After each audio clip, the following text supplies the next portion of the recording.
तब वहां बिरियागढ़ के मैदान में ये कन्नौज वाहिनी अपना तंबू, अपना शिविर लगाकर प्रतीक्षा में है कब बिरियागढ़ की सेना आए, कब समर हो, कब युद्ध हो।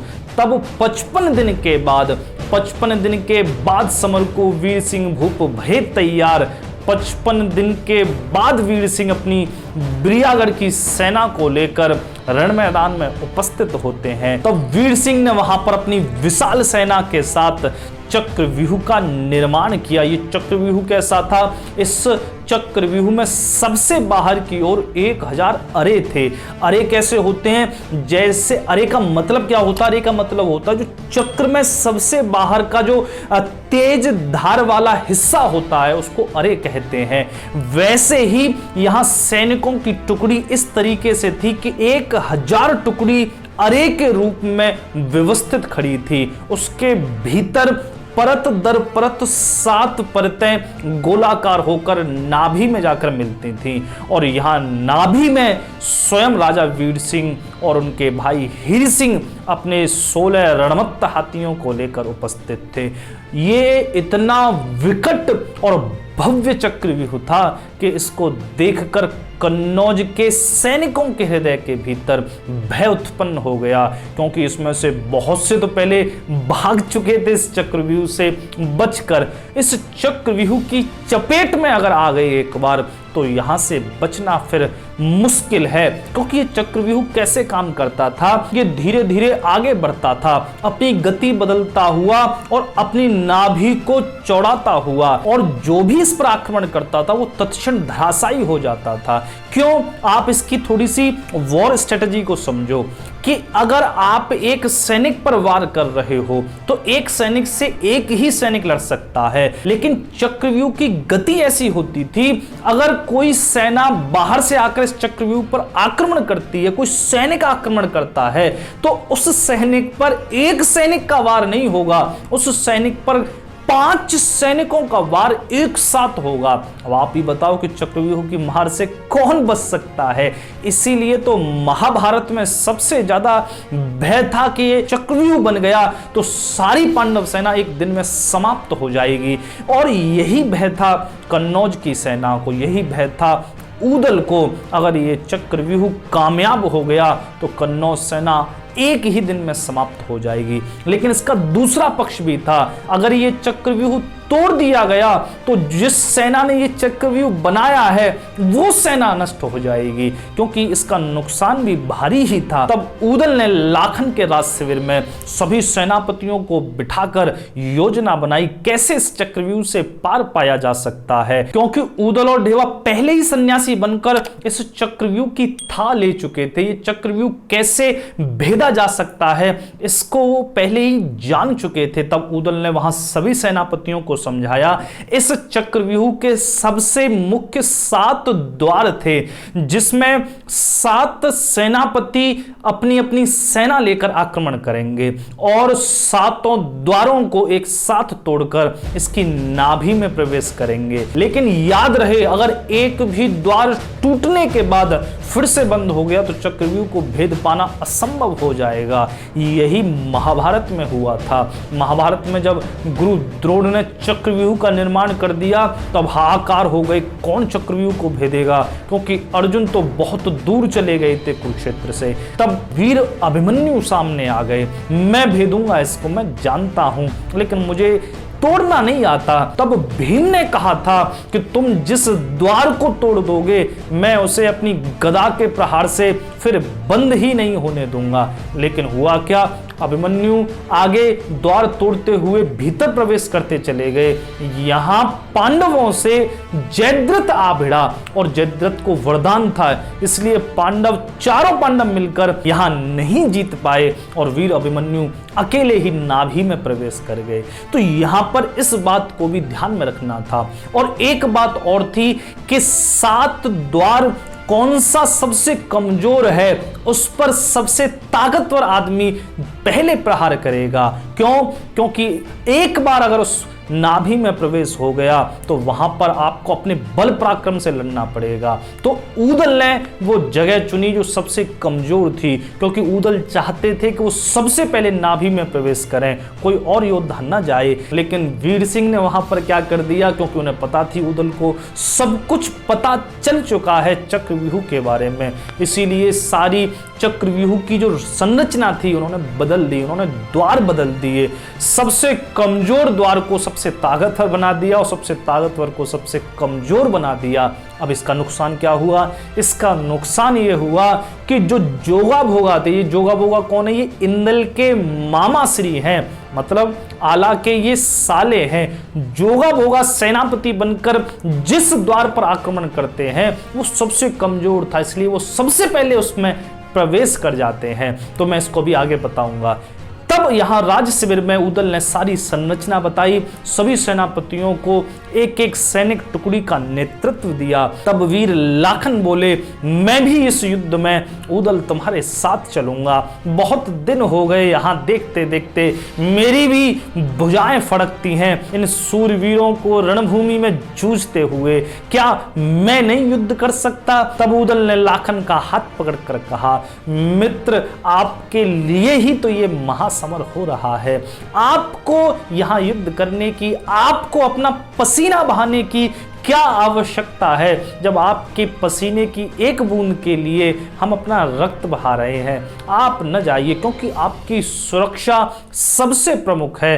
अगर आपको कुछ हो गया तो फिर हम कन्नौज किस मुंह से लौटेंगे? तब लाखन थोड़ा खींच गए, ऊदल से बोले, मित्र क्या आपने हमें सिर्फ हुक्म देने वाला राजकुमार समझ रखा है, युवराज समझ रखा है? अरे हम सेनापति बनकर अपनी सेना को नेतृत्व भी दे सकते हैं। हम वीर सिंह के इस चक्रव्यूह में प्रवेश भी कर सकते हैं और इसे छिन्न भिन्न भी कर सकते हैं। हम आपके साथ आज रणभूमि में उतरेंगे, हम अपनी सेना के साथ आज रणभूमि में उतरेंगे। अब राज आज्ञा सर्वोपरि। तब ऊदल भी कुछ नहीं कह सके। तब सभी सेनापति बनाकर एक एक सैनिक टुकड़ी सबको देकर चक्रव्यूह की ओर जाने को उद्यत होते हैं, जिसमें आला, ऊदल, वीर मलखान, लाखन, ढेवा, इंदल, जोगा भोगा, ये सभी सूरवीर अपनी अपनी सेना लेकर वीर सिंह की उस चक्रव्यूह निर्मित सेना पर एक साथ सभी तरफ से टूट पड़े। जैसे आसमान में कोई उड़ने वाली चील बड़े ही वेग से अपने शिकार पर झपटती है, अपनी नुकीली चोंच से उस शिकार को छिन्न भिन्न कर देती है, वैसे ही ये कन्नौज की सेना अपने वीर सेनापतियों के साथ उस चक्रव्यूह पर टूट पड़ी। लेकिन ये चक्रव्यूह बड़ा सुदृढ़ था, सातों द्वार पर बड़ा घोर संग्राम होने लगा। तब वहां ये सूरवीर एक दूसरे से जूझने लगे। बहे पनारा नरदेहिन का नदिया, बहे रक्त की धार, लंबी धोती के पहरैया, छत्री जूझे अनेक हजार। वहां ये वीर उनके रक्त की धारा से मानो ऐसा लगता था जैसे कोई नदी ही बही जा रही हो। साल दुसाला मोहन माला, आला पर एक गले में हार, ऐसे सुंदर छत्रियन को नोचन लागे स्वान स्यार। ये सूरवीर जो कट कट कर धरती पर गिर रहे थे, ये ऐसे सुंदर शरीरों को जिनके गले में हार सुशोभित हो रहे थे, जिनकी भुजाओं में कंकड़ और बाजूबंद सुशोभित हो रहे थे, ऐसे सुंदर क्षत्रिय वीरों को वहां स्वान, कुत्ते और सियार अपने दांतों में उनके मांस को पकड़कर उनको खींचे लिए जा रहे हैं। आप युद्ध की भयानकता तो देखो, इस भीभत्स स्थिति को देखो। तब वहां पर जो जोगा भोगा थे उन्होंने द्वार चक्रव्यूह का तोड़ दिया। सबसे पहले प्रवेश जोगा भोगा का उस चक्रव्यूह में हो गया। ये सूरवीर जूझते हुए परत दर परत उस चक्रव्यूह को तोड़ते हुए उस नाभि में पहुंच गए, जहां स्वयं राजा वीर सिंह अपने भाई हीर सिंह के साथ अपने 16 रणमत्त हाथियों को लेकर खड़े थे। लेकिन जोगा भोगा वहां तक पहुंचते पहुंचते अकेले रह गए थे, क्योंकि उनकी सेना तो द्वार दर द्वार ही जूझती रह गई थी। लेकिन ये दोनों ही सूरवीर थे जोगा भोगा, ये कहाँ भय खाने वाले थे। दोनों भाई वहां वीर सिंह के उन रणमत्त हाथियों पर टूट पड़े, बड़ा जोर का संग्राम किया। एक बार को तो वीर सिंह को भी लगा कहीं ये ही मेरे प्राणांत न कर दें। तभी वीर सिंह ने अपने हौदे में से वो लोहे का नुकीले अग्रभाग वाला भाला संभाला। उस भाले से ऐसा जोरदार प्रहार वीर सिंह ने किया कि जोगा के बख्तरबंद को चीरता हुआ छाती के आर पार वो भाला हो गया। जोगा वहीं वीर गति को प्राप्त हो गए। तब उनके भाई भोगा ने वहां क्रोधित होकर युद्ध किया, लेकिन हीर सिंह के रणमत्त हाथी ने वहां भोगा को भी वीर गति प्रदान की। दोनों सूरवीर भाई उस चक्रव्यूह की नाभि में वीर गति प्राप्त कर चुके थे। अब एक एक करके बाकी के भी सभी योद्धा उस नाभि में पहुंचते। आला उदल, मलखान, लाखन, ढेवा इंदल सभी पहुंचते। देखा कि जोगा भोगा वीरगति को प्राप्त हो चुके हैं। तब सभी वीर क्रोधित होकर, अब यहाँ पर एक और ये 6 वीर हैं और दूसरी ओर वीर सिंह के ये 16 रणमत्त हाथी उनके सेनापति हैं। तब उदल ने मलखान से कहा, भैया आप जरा हीर सिंह के साथ बाकी योद्धाओं को संभालो, मैं वीर सिंह को अपने भाले में टांग कर अभी उपस्थित होता हूं। तब अपने बेंदुल घोड़े की लगाम खींची उदल ने और जाकर ललकार दीना वीर सिंह को। वीर सिंह अपने हौदे में उपस्थित थे। तब उदल ने जैसे ही ललकार दीनी, वीर सिंह ने वहां पर उदल से परिचय पूछा। कहा, नाम तुमरो बलधारी, आए प्राण हथेली धार। हे सूरवीर, मेरा भाला तुम्हारी छाती के आर पार हो जाए उससे पहले एक बार मुझे अपना परिचय तो दो। मैं तभी से खोज रहा हूं इंदल को, जिसने छल से मेरे पुत्र पारस को वीरगति दी है। मैं खोज रहा हूं उदल को, जिसने सन्यासी बनकर मुझे छला है। तब उदल गरजते हुए बेंदुल घोड़े पर से बोले, वीर सिंह तुम्हारी मानो खोज पूरी हो गई। मैं वही उदल हूं जिसने अपने भुजदंडों से तुम्हारे बिरियागढ़ में उस रणमत्त हाथी को धराशायी कर दिया था। मैं वही उदल हूं।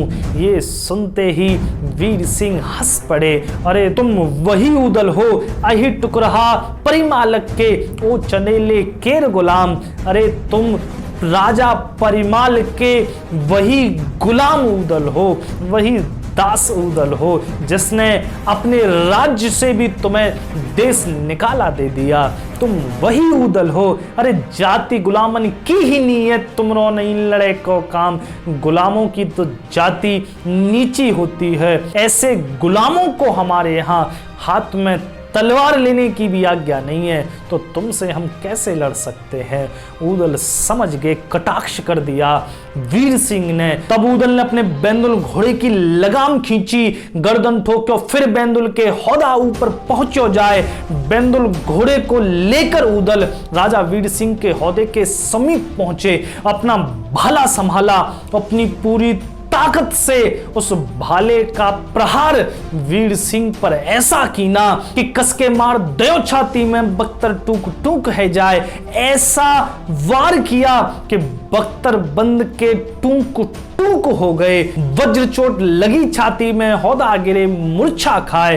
वीर सिंह अपने हौदा से ही मूर्छित होकर रणभूमि में गिर पड़े। यहाँ मलखान भी अपने भुजदंडों में हाथियों की सूंड को लपेटकर ऐसा घुमा रहे थे कि वहीं हाथी धराशायी हो जाते थे।